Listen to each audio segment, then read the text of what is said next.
नमस्ते दोस्तों, स्वागत है मेरे चैनल यूनिवर्सल नॉलेज 2 में। मैं हूं प्रियंका पांडे। तो चलिए दोस्तों, आज इस वीडियो में जानेंगे निर्जला एकादशी 2026 को लेकर सभी महत्वपूर्ण बातें। आज इस वीडियो में जानेंगे कि निर्जला एकादशी 2026 में कब प्रारंभ है, इस एकादशी से क्या हम लोग पहली बार व्रत उठा सकते हैं या नहीं, एकादशी पर्व का क्या नियम है, और जो बहनें कभी एकादशी का व्रत नहीं रखी हैं तो क्या इस एकादशी से वो एकादशी का व्रत उठा सकती हैं।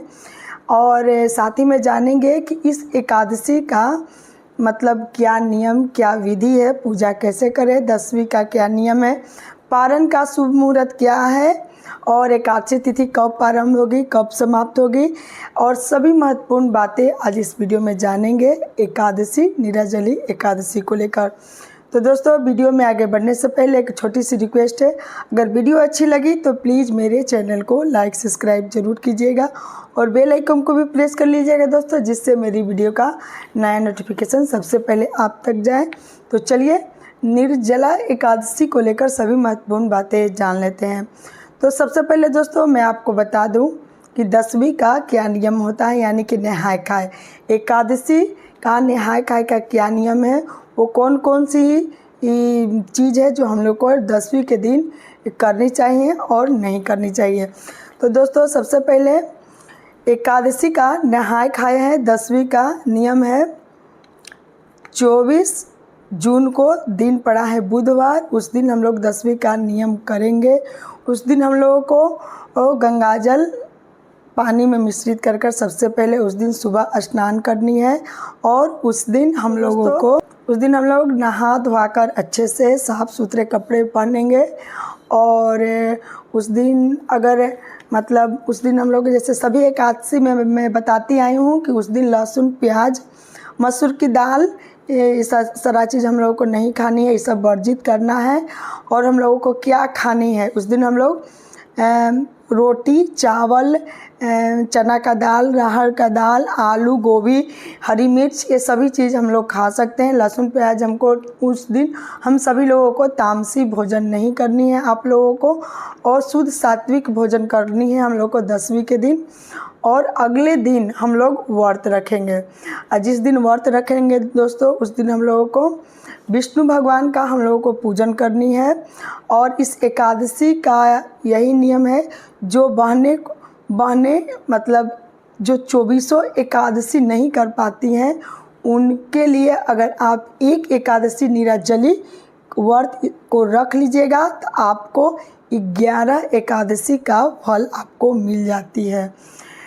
और दोस्तों एकादशी का तो सभी एकादशी का यही नियम होता है कि हम लोग को ये 3 दिवसीय व्रत होता है। नहाय खाए व्रत जिस दिन रखेंगे उस दिन का भी नियम का पालन करना है, और पारण का दिन भी हम लोगों को नियम का पालन करते, तभी हम लोगों को एकादशी व्रत की फल की प्राप्ति होती है। तो एकादशी अगर आप लोगों को निर्जली रखनी है तो आप निर्जली व्रत को ज़रूर रखिए। अगर आप निर्जली व्रत को रखते हैं तो आपको 24 एकादशी का फल मिलता है, और अगर आप फल जल लेकर इस व्रत को रखते हैं तो आपको सभी एकादशी सिर्फ एक एकादशी का आपको फल मिलेगा। तो आप लोग देख लीजिएगा, गर्मी भी बहुत ज़्यादा पड़ रहा है दोस्तों, तो ऐसे कर हम लोग एकादशी का व्रत रखते हैं, और उस दिन हम लोग विष्णु भगवान का पूजन करेंगे। और इस साल 2026 में एकादशी तिथि कब प्रारंभ है, सबसे पहले मैं आपको बता दूं तो जून महीने के 2026 में गुरुवार को 25 जून को हम लोग इस साल 2026 में व्रत रखेंगे। और दोस्तों व्रत में हम लोगों को उस दिन विष्णु भगवान का पूजा करनी है। और सोने पर सुहागा ये हो गया दोस्तों कि दिन गुरुवार पड़ा है, तो आप इस दिन कोई मन्नत भी विष्णु भगवान द्वारा मांग सकती हैं, क्योंकि ये बहुत ही अच्छा संयोग है कि गुरुवार दिन पड़ा है। और आप लोग तो जानते हैं कि गुरुवार विष्णु भगवान का ही एकादशी का व्रत किया जाता है, और इसमें विष्णु भगवान का ही पूजन किया जाता है। आप अपने घर में एक छोटा सा फोटो लाएं और अच्छे से विष्णु भगवान का पूजन करें, और लड्डू पीला केला और अच्छे से धूप दीप जलाकर घी का दीपक जलाएं। अपने समर्थ अनुसार जैसा शक्ति वैसा भक्ति आप वैसा उस दिन पूजा करें। और उस दिन का नियम तो यही है कि उस दिन जल नहीं पिया जाता, लेकिन आप देख लीजिएगा अगर आपको शक्ति है, सक्षम है, तो आप बिना जल का भी व्रत रख सकते हैं, नहीं तो आप जल फल लेकर भी एकादशी का व्रत रख सकती हैं। तो चलिए व्रत का नियम कि मैं सभी विधि में आपको बता दें, और वीडियो के लास्ट में मैं बताऊंगी दोस्तों कि एकादशी तिथि कब प्रारंभ है और कब समाप्त होगी। और दोस्तों वीडियो अच्छी लग रही है तो प्लीज़ एक छोटी सी लाइक आप लोग ज़रूर कीजिए। अब चलिए अब जान लेते हैं कि पारण का क्या नियम है। तो देखिए दोस्तों, पारण में हम लोगों को चावल खाकर हम लोग को पारण नहीं करने, हम लोग गुड़ और रोटी खाकर पारण करते हैं। और पारण करने से पहले आप गौ के लिए ज़रूर खाना निकाल दें। गौ को हम लोग कुछ मतलब जो भी आप खाएं, खाने से पहले गाय के लिए आप उस दिन ज़रूर निकाल दें। उसके बाद ही आप भोजन ग्रहण कीजिएगा। रोटी, मीठा, अरहर का दाल। उस दिन पारण के दिन भी आप लहसुन प्याज मत खाइएगा दोस्तों। और एकादशी के दिन क्या क्या वो नियम है जो हम लोगों को बिल्कुल नहीं करनी होती। उस दिन हम लोग को तुलसी पत्र नहीं तोड़नी होती है। तुलसी जी में जल आप लोग मत दीजिए। किसी से चुगली निंदा मत कीजिए और किसी का शिकायत मत कीजिए दोस्तों। आप जब निर्जली निराहार व्रत रख रहे हैं तो आप बिल्कुल साफ मन से व्रत कीजिए, तभी आपको व्रत की फल की प्राप्ति हो सकती है और आप लोग रात में सो सकते हैं। और जितना हो सके ओम भगवते वासुदेवाय नमः, ओम नमो नारायणे, या आपको जो भी मंत्र आता है विष्णु भगवान कृष्ण भगवान का, आप उस मंत्र को उस दिन उच्चारण करते रहिएगा। उसके बाद ही आपको एकादशी का संपूर्ण फल की प्राप्ति होती है।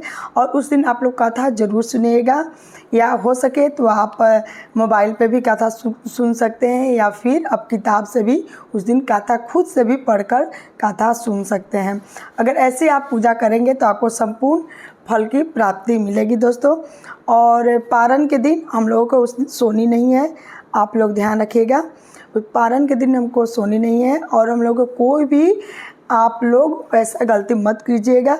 और ब्रह्मचर्य नियम का पालन उस दिन ज़रूर करें। पति पत्नी कम से कम 10वीं और व्रत के दिन तो ज़रूर ही करें, क्योंकि अगर आप ऐसा इस चीज़ का पालन नहीं कीजिएगा तो आपको एकादशी फल की प्राप्ति नहीं होगी। तो आशा करती हूँ दोस्तों कि आपको संपूर्ण मेरी जानकारी वीडियो में मिल गई होगी निर्जला एकादशी को लेकर। तो दोस्तों अब चलिए अब जान लेते हैं कि एकादशी तिथि कब प्रारंभ होगी और कब समाप्त होगी 2026 में। निर्जला एकादशी 2026 का शुभ मुहूर्त। एकादशी तिथि प्रारंभ 24 जून 2026 दिन गुरुवार को शाम 6:12 से, और एकादशी तिथि समाप्त होगी 25 जून दिन शुक्रवार को रात्रि में 8:09 तक रहेगा दोस्तों। तो उदया तिथि को मान में रखते हुए हम लोग 25 जून को एकादशी का व्रत रखेंगे।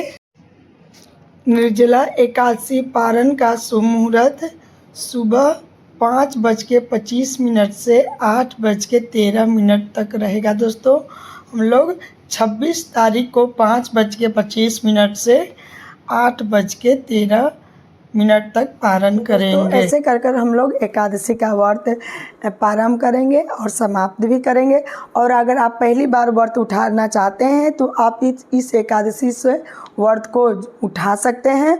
तो आशा करती हूँ कि आपको सभी महत्वपूर्ण जानकारी आपको मेरी वीडियो में मिल गई होगी। और दोस्तों अगर वीडियो आपको अच्छी लगी तो प्लीज़ लाइक सब्सक्राइब ज़रूर कीजिएगा। फिर मिलती हूँ एक नए वीडियो में एक नए वीडियो के साथ। तब तक के लिए ओम भगवते वासुदेवाय नमः, ओम भगवते वासुदेवाय नमः। राधे राधे।